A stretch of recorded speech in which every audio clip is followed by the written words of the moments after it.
Sur le front, ces dernières heures, une lutte acharnée contre les groupes armés terroristes.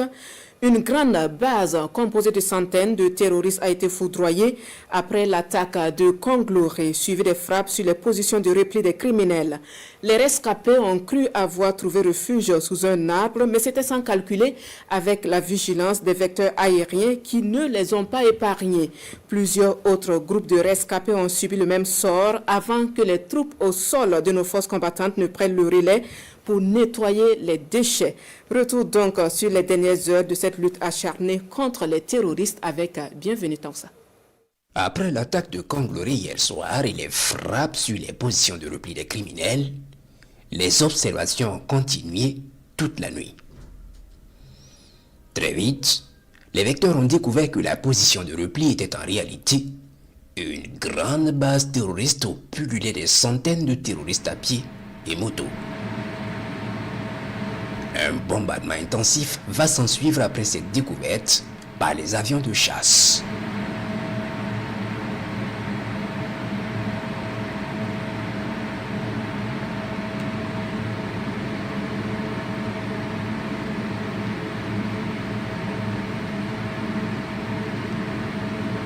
La base, intensement pilonnée et dévorée par les flammes, et les terroristes et leur logistique partent en fumée.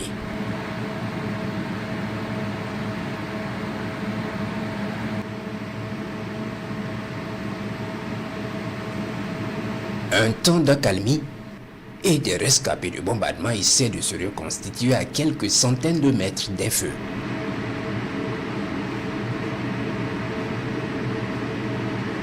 À pied et certainement le moral à terre, ils partent pour se consoler sous un grand arbre, sous le regard bienveillant des vecteurs aériens.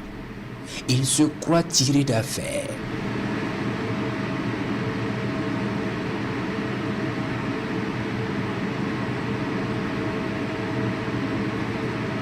Ils y viennent nombreux, croyant avoir eu le bon refuge. Puis soudain, du ciel surgit un missile qui se dirige droit sur eux. Ils sont frappés avec succès.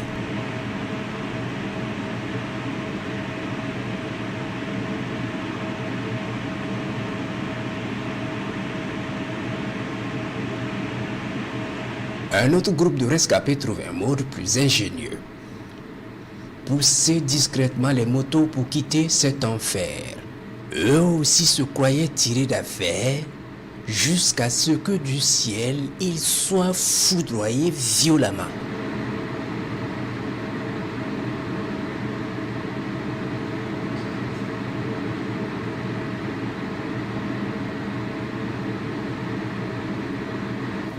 Un groupe de 5 rescapés au petit matin semble avoir compris la leçon. Pour eux, à pied, ils iront plus vite qu'à moto. Ils choisissent la course dans la nuit noire à travers les hautes herbes de la forêt. Mais jusqu'où?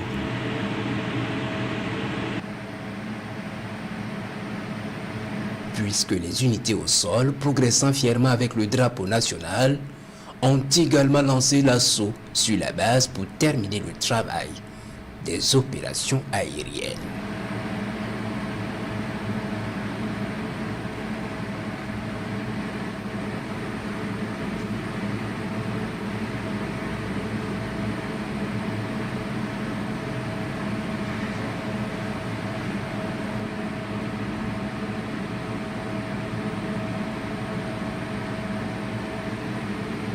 Ils infiltrent, ratissent et nettoient la base terroriste dans cette forêt. Ils en ressortent des dizaines de motos utilisables, des armes encore utilisables, brûlent complètement la logistique et la drogue découverte sur cette base.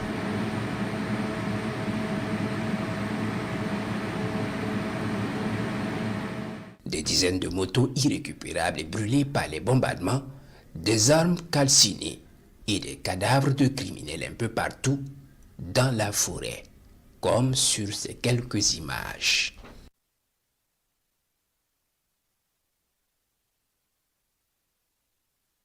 Les opérations. se poursuivent.